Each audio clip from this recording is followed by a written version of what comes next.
Okay, here is the 5th video for the standard SP, which stands for Stats and Probability. This standard I clumped together about 3 standards from the textbook. It's like interpreting data, making inferences and conclusions, and conditional probability. I clumped them all together, calling it SP. Now here's a disclaimer you guys haven't heard yet, but I've said it on every other video. This video series and the review document on OneNote is not all-inclusive. You are responsible for studying everything you've learned and everything we've seen all year long. Let's see if we can zoom out, change the color. There it goes. Okay, stay about there.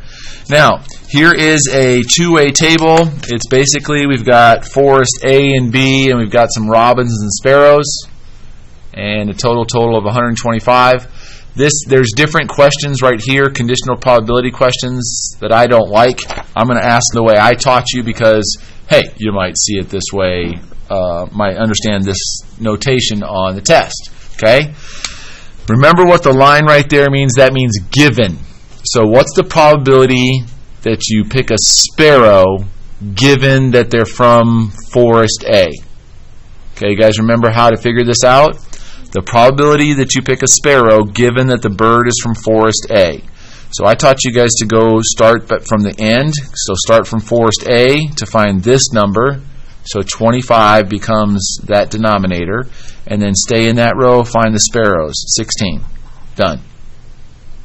Any questions on that? Okay, how about let's do that again. How about just this was like that other question from that other table. What's the probability if we pick a bird at random, it's a sparrow?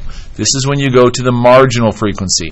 Okay, here is the sparrows, the total sparrows and the total robins. So the probability you pick a sparrow is going to be the subtotal over the total. So that's going to be 80 over 125.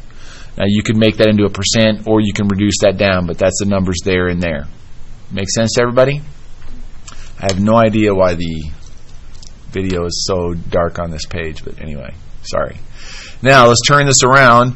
Let's find the probability that we pick a bird from forest A given that we've already picked a robin.